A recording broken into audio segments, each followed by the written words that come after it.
पक्ष येऊन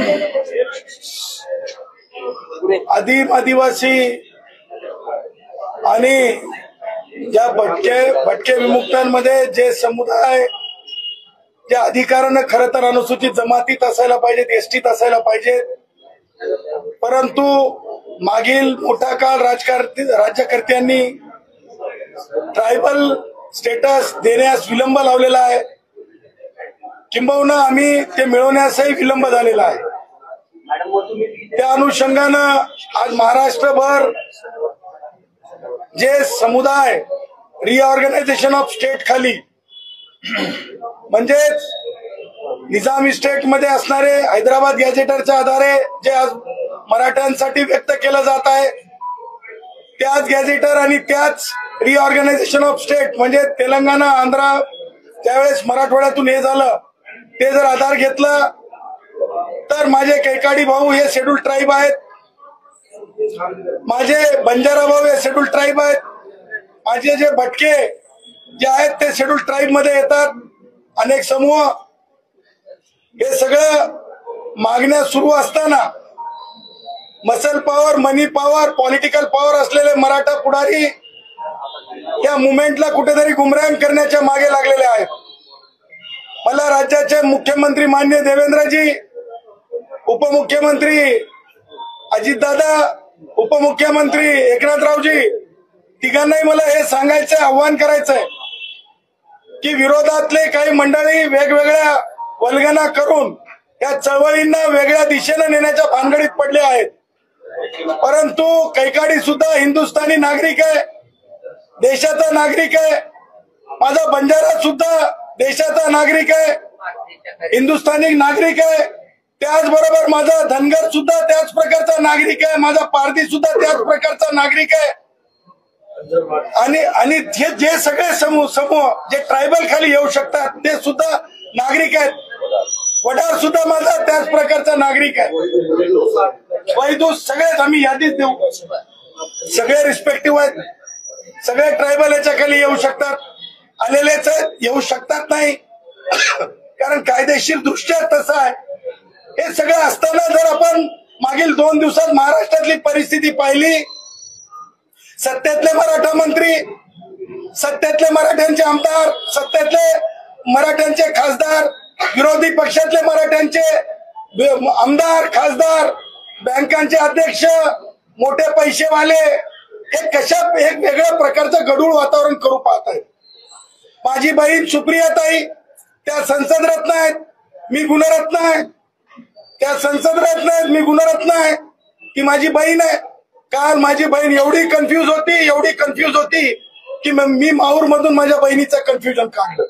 आज सकाळी माझ्या बहिणीने पत्रकार परिषद घेतली, मला ते म्हणायचं नव्हतं, माझ्या 2 चिमुकल्यांबद्दलच बोलायचं होतं। सांगायचं तात्पर्य की दिशा दुसरीकडे नेण्याचं चाललेलं आहे। राधाकृष्ण विखे पाटील म्हणतात म्हणे धनगराचा जर युवक एक पुढे येऊन बोलायला लागला तर म्हणे स्वयंघोषित, म्हणजे ह्या ना त्या कारणाने डॉमिनेशन करायचं, ह्या ना त्या कारणाने म्हणजे टाळं आम्ही ठिकाणावर आणायचं, मग लगेच जेवण म्हणायचं की नाही संविधानिक आरक्षण, भारतरत्न डॉक्टर बाबासाहेब आंबेडकरांनी दिलेलं आरक्षण हे एकदम योग्य आहे आणि आम्ही समर्थन करतो, आणि 4 चिकट गाभरं एका टीव्ही चॅनलच्या तिथं बसलेले असतात, त्यांना म्हणायचं की हात वर करा, इकॉनॉमिक क्रायटेरिया की सामाजिक क्रायटेरिया, ह्या सगळ्या गोष्टी ठरवून होत आहेत, आणि हे ठरवून आमचे हक्क म्हणजे 1956 ते आज 2025 पर्यंत जे माझ्या कैकाडी भावांचे, माझ्या बंजारा भावांचे, माझ्या धनगर भावांचे आणि जे सगळे आमचे जे समाज आहेत, पारधीपासून जे काही समाज आहेत, सगळे जे समाज आहेत त्यांच्या हक्कांच्या बाबतीत आणखीन दूर ठेवायचं, जे समुदाय आहेत, आणि आम्हाला मागासले पण तपासण्याची गरज नाही, सुप्रीम कोर्टाने सांगितलं आमचं मागासले पण तपासण्याची गरज नाही, परंतु हे सगळं त्यांना समजलंय। काय समजलंय तुम्हाला मी सांगतो, हे राजकारण काय ते तुम्हाला सांगतो। शरद पवारांना हे राष्ट्रवादी काँग्रेसचे वयोवृद्ध पुढारी शरद पवार हे सुद्धा आज यामध्ये अशा कृत्यामध्ये उडी घेतलेली आहे। ती कशी घेतली सांगतो।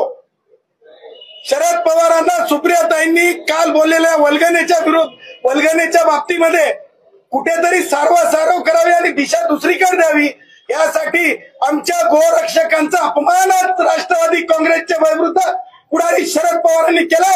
आरक्षणाला दुसऱ्या दिशेने नेण्याचा आणि गोरक्षकांचा अपमान करून महाराष्ट्र पेटवण्याचा शरद पवारांच्या डोक्यात चाललेलं गलिच्छ राजकारण आहे. मी शरद पवारांचा या आरक्षणाच्या मध्ये अशा प्रकारचा नव्यानं काहीतरी टाकायचा, खडा टाकायचा आणि महाराष्ट्र पेटवायला उभा करायचा का?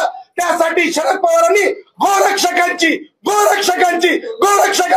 शरद पवारांनी तशाच प्रकारे मीडिया बोलून जाहीर माफी मागावी, असं मी त्या वयोवृद्ध पुढाऱ्यांना सुद्धा आव्हान करत आहे.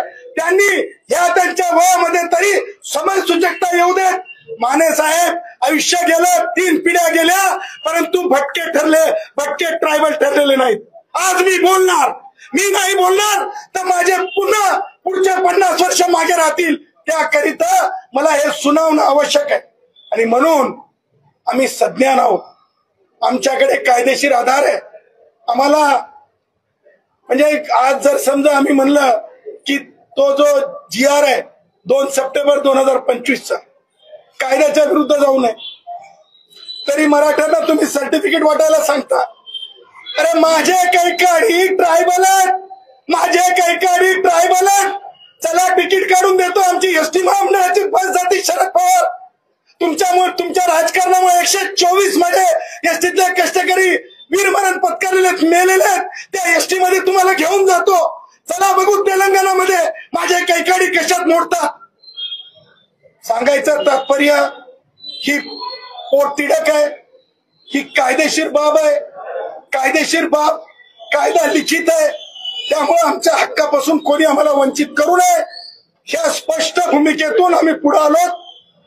माझे मराठा भाऊ आमचा श्वास आहे, परंतु माझे मराठा भाऊ हे कुणबी ओबीसी होऊ शकत नाहीत, हे मी आपल्या माध्यमातून या पुण्यामध्ये येऊन सांगतो. मला पुण्याचा खूप आदर आहे, कारण मी भारतरत्न डॉक्टर बाबासाहेब आंबेडकरांना मानणाऱ्यांपैकी आहे. बॅरिस्टर MK गांधीजींना च्या विचारांना मानणारा माणूस नाही मी, परंतु मी पंडित नथुरामजी गोडसेंच्या एक संघ भारत राहायला पाहिजे या त्यांच्या विचाराला सुद्धा मी मानणारा माणूस आहे. त्यामुळे मी निक्षून तुम्हाला सांगायचंय, पुण्यामध्ये सगळ्या लोकांचं म्हणजे सगळे लोक चांगलेच आहेत, परंतु काही दीडशहाणे राजकारणी आहेत, काही म्हणजे पुण्याच्या लोकांच्या बाबतीत म्हणत नाही सामान्य, परंतु काही दीडशहाणे राजकारणी आहेत. त्या राजकारण्यांना मला सांगायचंय की कोणत्याच परिस्थितीमध्ये आम्ही दुसऱ्या दिशेनं जाणार नाहीत. शरद पवारांनी, वयोवृद्ध पुढाऱ्यांनी आज नवीन विषय समोर आणून म्हणजे आरक्षण बाजूला राहावं आणि गोरक्षकांचा विषय मोठा व्हावा, या दृष्ट हेतूनं शरद पवारांनी हे सगळं चालवलेलं आहे. आणि त्यामुळं येणाऱ्या काळात त्याही पुढे जाऊन आमच्यासाठी कोणताही GR काढायची गरज नाही. माने साहेब, फक्त एवढंच म्हणायचं, रिऑर्गनायझेशन ऑफ स्टेट, खालचे अधिकार आम्ही ऑफिस मेमोरंडमना आम्ही जे आहेत बहाल करत आहोत. त्यामुळे ट्रायबल कम्युनिटीला लवकरात लवकर कैकाडी असेल, बंजारा असेल किंवा जे काही आपले येणारे समूह असतील, तुम्ही भाषणात एक उल्लेख केला की सरकारमध्ये माझं चालतं. हा नेमका काय चालतं नेमकं आणि यासाठी कसं चालतं नेमकं? एक लक्षात ठेवा, कोणतेही मुख्यमंत्री आणि पंतप्रधान हे राजकीय पक्षाचे नसतात. बरोबर 1.5 विचाराचा प्रश्न तुम्ही विचारला, साधा प्रश्न नाही तुमचा, 150 विचाराचा प्रश्न.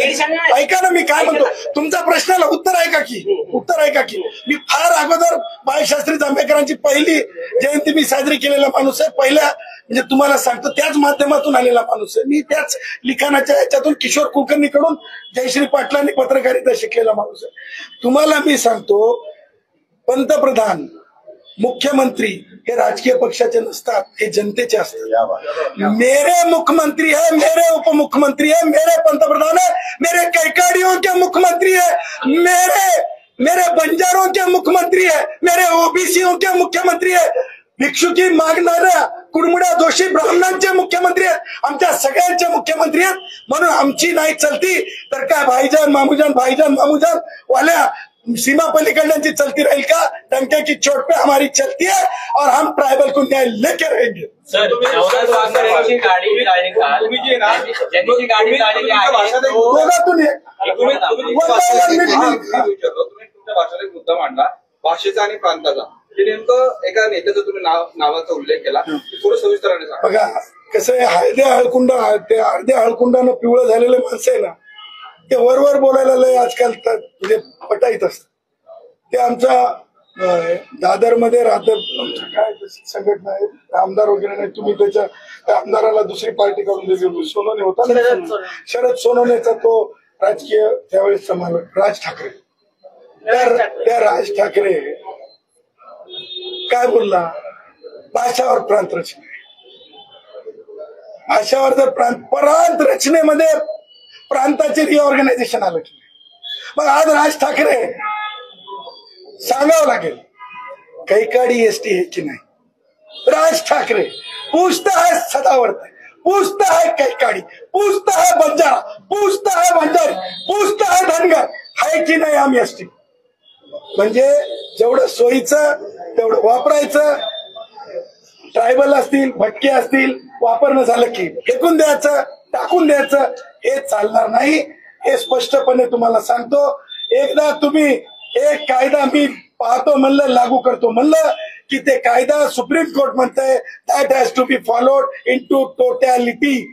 तो कायदा टोटॅलिटी मध्ये फॉलो करावा लागेल. एकदा तुम्ही म्हणले भाषावर प्रांत रचना आम्ही मान्य केली, तर त्या प्रांत रचनेमध्ये ज्यांना ज्यांना जे जे अधिकार देण्यात आले ते सगळे अधिकार द्यावेच लागतात, दिलेच पाहिजेत.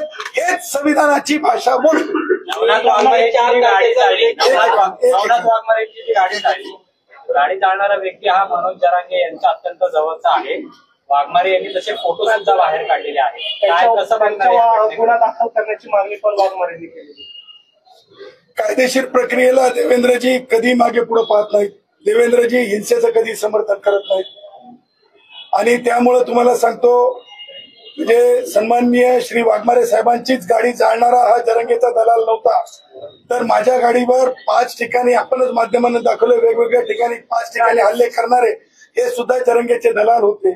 परंतु त्या दलालांना, जरंगेला आणि जरंगेचे जे कोणी पुरवठादार, मी काल राजेशला बोललो, राजेश टोपेला बोललो, मी सुनावलं. मी सांगितलं की असे हल्ले, माझ्या हे रॉयल बूट आहे, रॉयल, मी फक्त लंडनचा बूट घालत असतो. या बुटावरली धूळ सुद्धा हटवू शकला नाही जरंगे. आणि तुझा विचार आहे ना, या बुटावरल्या धुळीची सुद्धा बरोबरी करत नाही. त्यामुळे तुम्हाला सांगतो, आज आज आज तुम्ही काय म्हणता, तुमच्या गाद्या असलेल्या, कोल्हापूरची गादी असेल, साताऱ्याची गादी असेल, तुम्ही काय म्हणता, आमचे राजे आहेत. संविधान अस्तित्वात आल्याच्या नंतर सुद्धा तुम्ही राजे म्हणता. अरे आम्ही तर ट्रायबलच आहोत ना. आज मी म्हणजे जे कोणी कौटुंबिक राजे म्हणून घेतात, संविधान तर राजा मान्य करत नाही, त्यांना सुद्धा मी आज आवाहन करतो या पुण्यनगरीमधून की आमच्या ट्रायबल स्टेटस बद्दल त्यांची काय भूमिका आहे त्यांनी सुद्धा जाहीर करावी. असं सुद्धा मी टंके की चोटपेचा नाव सत्ताधाऱ्यांचं काय याच्यामध्ये, म्हणजे त्यांचं काय काम आहे का नाही हे आरक्षण तुम्ही जे सगळ्या समाजाचं सांगताय, फक्त शरद पवार विरोधी पक्षांना टीका करून सत्ताधाऱ्यांचं हे काम आहे असं वाटत नाही का तुम्हाला आरक्षण देणं? त्यांच्याकडे एवढे आमदार आहेत, केंद्र सरकार पण त्यांचंच आहे. मला असं वाटतं तुम्ही माझं मधलं भाषण ऐकायला नव्हतं. माझं काय म्हणणं आहे की W7 आम्ही आमच्या याच्यातल्या विद्यार्थ्यांना शिकवत होतो. म्हणजे जे विद्यार्थी आमच्याकडे जर्नलिझमला होते ना, वेअर व्हॉट वेन व्हॉट सगळं तुम्हाला सांगतो मी. मला असं वाटतं की अर्धा वेळ पूर्ण राज्यकर्त्यांनी काय स्वीकारावं, कशा प्रकारे आम्हाला न्याय द्यावा, दोन्ही उपमुख्यमंत्र्यांची जिम्मेदारी काय, राधाकृष्ण कुठे चुकतात, मुख्यमंत्र्यांनी काय केलं पाहिजे हे सुद्धा मी बोललो.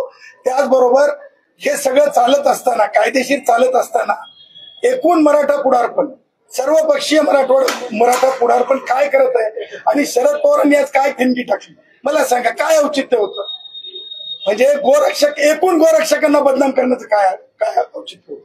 म्हणजे शरद पवारांना तिकडे अंगुली निर्देश करून तिकडे फिरवायचं होतं. त्यांना ती काय भाकर फिरवली, काय म्हणतात ते, त्या भाकरी फिरवली, त्यांना विषय फिरवायचा होता.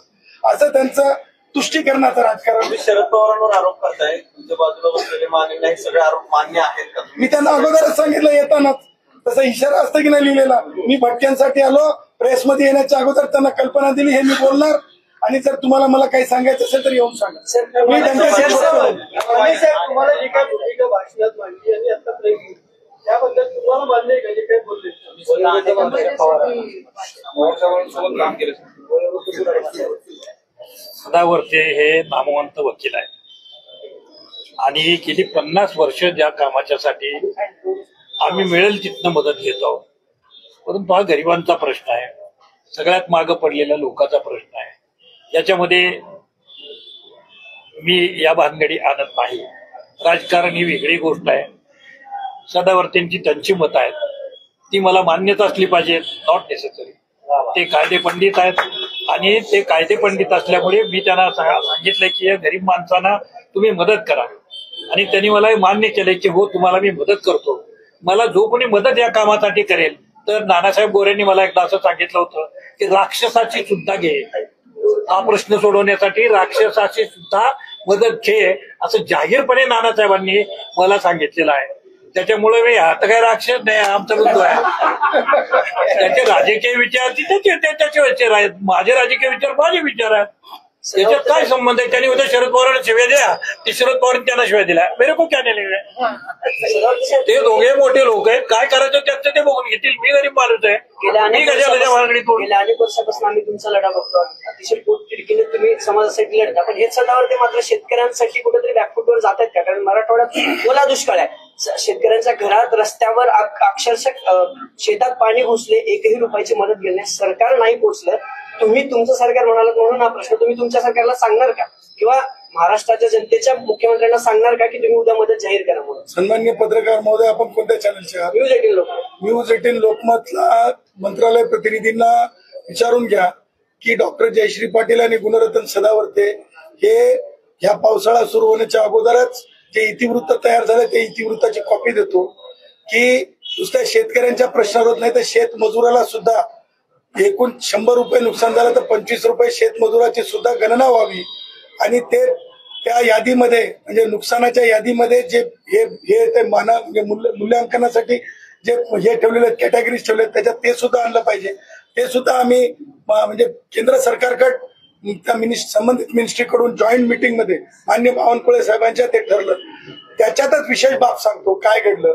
हेच करत असताना शेतकऱ्यांच्या प्रश्नावर त्या दिवशीच राधाकृष्ण विखे त्या मिटिंगमध्ये आले. मी त्यांनाच म्हणलं तुम्ही फक्त बोट केले, म्हणलं फक्त बोट केले. बघा म्हणलं सामान्याचा माणूस आला, आम्ही म्हणत नाही की ओबीसी आहेत तेली आहेत म्हणून ते करतात असं म्हणून नाही, परंतु सामान्य माणूस जेव्हा महसूल मंत्री होते म्हणलं त्यावेळेस इतिवृत्तात आलं स्मशानभूम्या नव्हतं माहितीये तुम्हाला, ते जमीन अधिग्रहण करा. मी आणि जयश्री पाटील मागे लागलो, प्रत्येक गोष्ट तुमच्या प्रसिद्धीला तुमच्यापर्यंत पोहोचव, कारण पुणे हुशारांचं शहर आहे. मंत्रालयातल्या पत्रकारांना माहिती आहे, न्यूज 18ला तर 100% माहिती आहे. तुम्हाला सांगतो सांगायलो कालची यवतमाळची प्रेस बघून घ्या. कालच्या यवतमाळच्या प्रेसमध्ये राष्ट्रीय आपत्ती जाहीर करा. त्याचबरोबर तुम्हाला सांगतो आजच्या नगरच्या प्रेसमध्ये सांगितलंय की पॉवर डेलिगेट करा ग्रामपंचायतच्या सदस्यांना आणि त्यांना सांगा की जेवढं नुकसान आहे तेवढं लिहायला सांगा, कारण मराठा शेतकरी असेल तर जास्त नोंदलं चाललंय नुकसान, भटका असेल विमुक्त असेल अल्पभूधारक शेतकरी असेल तर तिथं लबाडी केली चालली, लंडी केली चालली, तिथं 10% 20% लिहिलं चाललंय. ह्या सगळ्या गोष्टी इत्यंभूत या गोष्टींवर नगरमध्ये चर्चा झाली, पुसदमध्ये चर्चा झाली.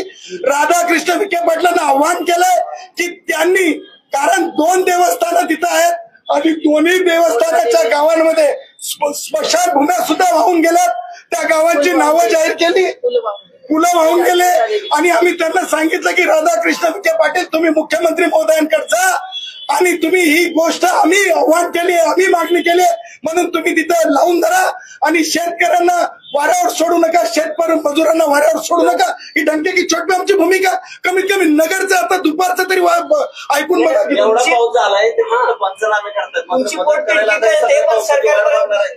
तुमची पोटतिडकी कळते, शेतकऱ्यांसाठी तुम्ही लढता, अगदी तुम्ही म्हणजे ऑन ग्राउंड यायला तयार असता, पण सरकार काहीच करत नाही. शेतकरी रस्त्यावर आले. मी काय सांगितलं, मला माहिती आहे वेदनादायी आहे, मला माहिती आहे की काही भगिनी आमच्या शेतकरी कुटुंबातल्या वाहून गेल्या. मला माहिती आहे जनावरांची सुद्धा खूप खूप वाईट अवस्था आहे. आणि आता आज काल या 2 दिवसामध्ये पुनर्श तुम्हाला सांगतो, माझ्या माहितीप्रमाणे जी मला माहिती मिळाली, आज कॅबिनेट झालेली आहे. आज कॅबिनेटमध्ये काही डिसिजन आलेले आहेत. त्या डिसिजनचं एक्झिक्युशन होते की नाही ते पाहू. त्यानंतर गाय केली जाणार नाही, कोण कोणत्या खात्याचे मंत्री आहेत हे पाहिलं जाईल की शेतकऱ्यांना पूर्ण न्याय मिळण्यासाठी आम्ही लढू. साहेब 4-5 किलोमीटर की चोट पे काय मुद्दा उपस्थित करणार है? काय विचारा बोलणार तुम्ही काय विचार आहे? देखो यार, सब कुछ पुणे में नहीं होगा, कोर्ट रूम में भी होगा. थोड़ा इंतजार करो. लेकिन उसके बाद है ना, तुम बोलोगे यार शरद पवार ने तो खाली गोरक्षक बोल के थोड़ा सा धीरे का झटका देने की कोशिश की. सदावर्ते जी ने तो पूरा झटका दिला. देशमुखांच्या मुलाबद्दल तुम्ही काहीतरी सांगितलं. काय बघा ते म्हणल्या म्हणूनच बसलो. काय विषय?